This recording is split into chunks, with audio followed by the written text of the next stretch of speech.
How to Succeed, or Stepping Stones to Fame and Fortune, by Orison Swett Marden. Chapter 4. Out of Place. The high prize of life, the crowning fortune of a man, is to be born with a bias to some pursuit which finds him in employment and happiness. Emerson.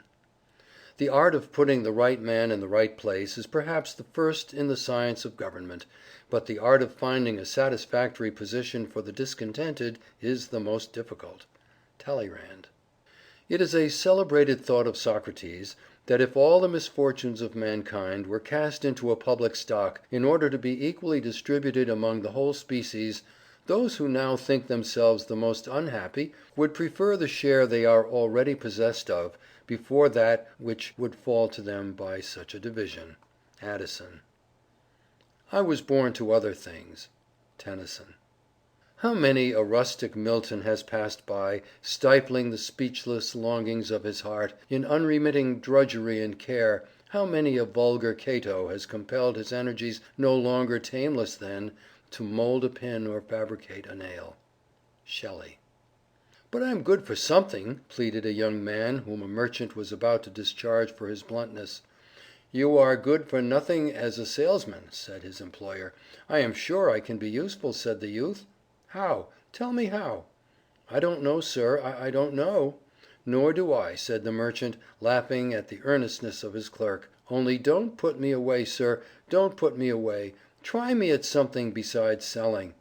"I cannot sell, I know I cannot sell." "I know that too," said the principal. "That is what's wrong." "But I can make myself useful somehow," persisted the young man. "I know I can." He was placed in the counting house, where his aptitude for figures soon showed itself, and in a few years he became not only chief cashier in the large store, but an eminent accountant. "Out of an art," says Bulwer, "a man may be so trivial you would mistake him for an imbecile, at best a grown infant. Put him into his art, and how high he soars above you! How quietly he enters into a heaven of which he has become a denizen, and unlocking the gates with his golden key, admits you to follow, an humble reverent visitor." A man out of place is like a fish out of water. Its fins mean nothing, they are only a hindrance. The fish can do nothing but flounder out of its element, but as soon as the fins feel the water they mean something. 52% of our college graduates studied law, not because in many cases they have the slightest natural aptitude for it, but because it is put down as the proper road to promotion. A man never grows in personal power and moral stamina when out of his place. If he grows at all, it is a narrow, one-sided, stunted growth, not a manly growth. Nature abhors the slightest perversion of natural aptitude or deviation from the sealed orders which accompany every soul into this world. A man out of place is not half a man. He feels unmanned, unsexed. He cannot respect himself, hence he cannot be respected. You can enter all kinds of horses for a race, but only those which have natural adaptation for speed will make records. The others will only make themselves ridiculous by their lumbering, unnatural exertions to win. How many truck and family horse lawyers make themselves ridiculous by trying to speed on the law track, where courts and juries only laugh at them. The effort to redeem themselves from scorn may enable them by unnatural exertions to become fairly passable, but the same efforts along the line of their strength or adaptation would make them kings in their line. "Jonathan," said Mr. Chase, when his son told of having nearly fitted himself for college, "thou shalt go down to the machine shop on Monday morning." It was many years before Jonathan escaped from the shop to work his way up to the position of a man of great influence as a United States Senator from Rhode Island. Galileo was sent to the University at Pisa at 17, with the strict injunction not to neglect medical subjects for the alluring study of philosophy or literature. But when he was 18 he discovered the great principle of the pendulum by a lamp left swinging in the cathedral. John Adams' father was a shoemaker, and trying to teach his son the art, gave him some uppers to cut out by a pattern which had a 3-cornered hole in it to hang it up by. The future statesman followed the pattern, hole and all. There is a tradition that Tennyson's first poems were published at the instigation of his father's coachman. His grandfather gave the lad 10 shillings for writing an elegy on his grandmother. As he handed it to him, he said, "There, that's the first money you ever earned by your poetry, and take my word for it, it will be the last." Murillo's mother had marked her boy for a priest, but nature had already laid her hand upon him and marked him for her own. His mother was shocked on returning from church one day to find that the child had taken down the sacred family picture, Jesus and the Lamb, and had painted his own hat on the Saviour's head, and had changed the lamb into a dog. The poor boy's home was broken up, and he started out on foot and alone to seek his fortune. All he had was courage and determination to make something of himself. He not only became a famous artist, but a man of great character. "Let us people who are so uncommonly clever and learned," says Thackeray, "have a great tenderness and pity for the folks who are not endowed with the prodigious talents which we have. I have always had a regard for dunces. Those of my own school days were among the pleasantest of the fellows, and have turned out by no means the dullest in life.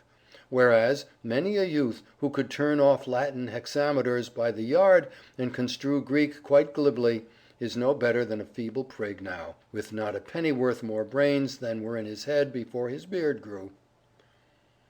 In the winter of 1824 there set in a great flood upon the town of Sidmouth. The tide rose to a terrible height. In the midst of this sublime and terrible storm, Dame Partington, who lived upon the beach, was seen at the door of her house, with mop and pattens, trundling her mop, squeezing out the sea water, and vigorously pushing away the Atlantic Ocean. The Atlantic was roused. Mrs. Partington's spirit was up, but I need not tell you the contest was unequal. The Atlantic Ocean beat Mrs. Partington. She was excellent as a slop or a puddle, but she should not have meddled with a tempest. How many Dame Partingtons there are, of both sexes, and in every walk of life! The young swan is restless and uneasy until she finds the element she has never before seen. Then, with arched neck, between her white wings mantling proudly, rose her state with oary feet.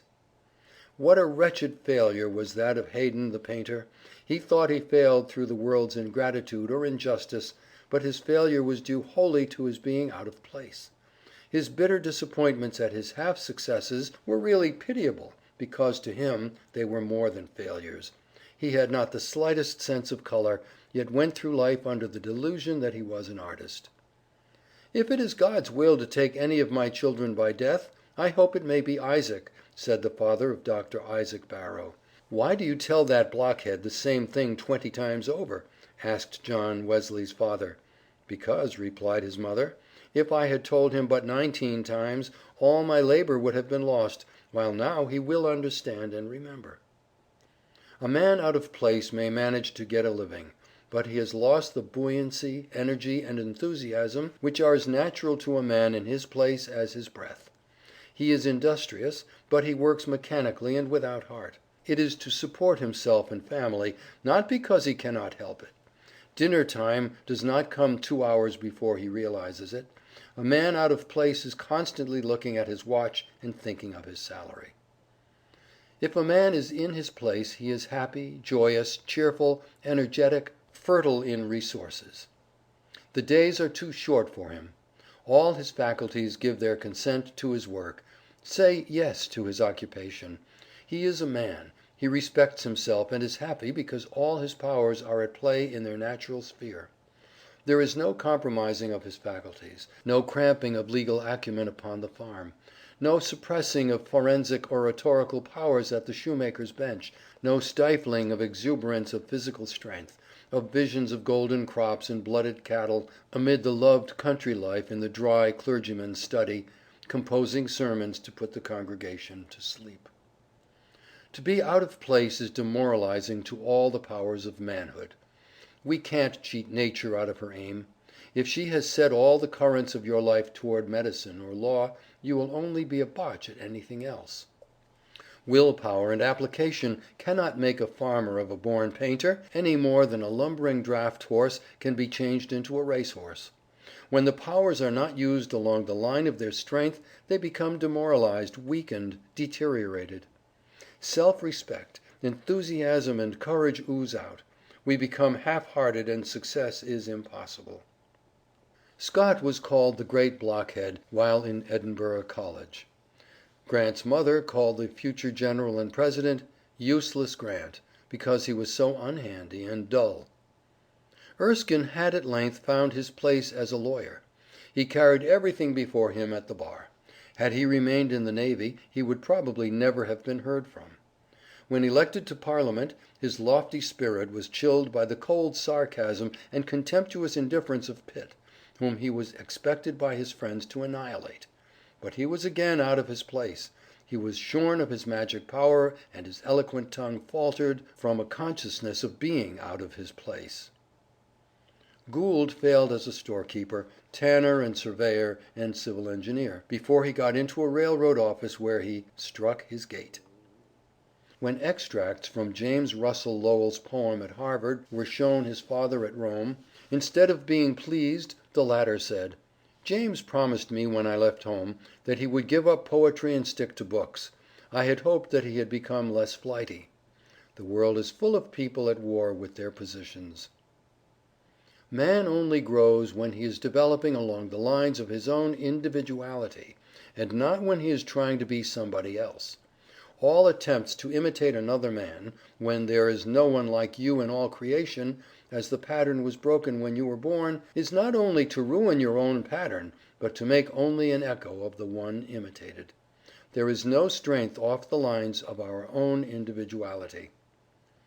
Anywhere else we are dwarfs, weaklings, echoes, and the echo even of a great man is a sorry contrast to even the smallest human being, who is himself.